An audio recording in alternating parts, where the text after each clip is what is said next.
A dit d'aller faire mes prières, j'étais un mécréant, enfin... Ah, les musulmans sont vils. L'abandon sur Samuel Paty serait-il un film dangereux à 1 an des élections ? Raphaël Garcia, connu sous le pseudo Paf le Meilleur, streamer, créateur de contenu, cinéphile et contre toute attente engagé très à gauche, a interrogé des streamers au Festival de Cannes sur L'Abandon, un film qui relate l'assassinat du professeur d'histoire-géographie Samuel Paty par un terroriste islamiste. Là je sors, un couple de V qui sont en mode... Eh ben on voit quand même ce mari qui dit... Non mais c'est pas tous.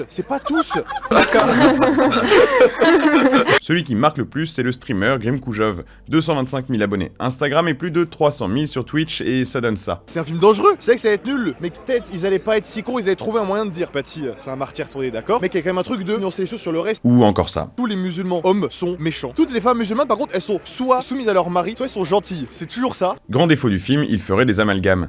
Mais la religion ça tue pas, c'est quel cas. La religion ça cause jamais de mort. C'est là dans le film. Tu sais, genre par exemple à la fin ils interviewent un des enfants qui a entre guillemets aidé le tueur, il est en mode...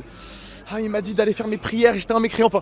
Ah, les musulmans sont vils. Et comble de la folie du réalisateur, le terroriste est même montré disant Allah Akbar. Et à la scène de la mort, il crie Allah Akbar, avant de lui mettre le coup de couteau. Le tout teinté de petits commentaires des streamers. Pour l'extrême droite, pour le RN... Un an de l'élection, c'est bien ça. En plus, Pourquoi tu votes en 2027 la réponse est déjà donnée. Votez Mélenchon en 2027, on encule le RN et l'extrême droite. Les autres interviewés sont un poil moins clichés, mais bon quand même. Mais je m'attendais au moins à quelque chose qui allait pas diaboliser encore plus les musulmans. Du coup, c'est pas terrible. Montre tellement la famille en question qui mène un peu à toute la désinformation que moi je le ressens quand même comme un truc où les musulmans se font quand même pas mal taper dessus. Je sais pas exactement ce que ça a été leur but. En référence à Brahim Chnina, qui avait relayé sur les réseaux sociaux les mensonges de sa fille, accompagné dans ses démarches par le prédicateur islamiste Sefrioui, ce qui avait conduit à la mort de Samuel Paty. Malgré quelques reproches sur la forme du film, comme l'écriture ou encore le jeu de certains acteurs, ça continue surtout à grand renfort de film irresponsable, film qui appuie une peur infondée, qui serait fait contre des minorités, etc.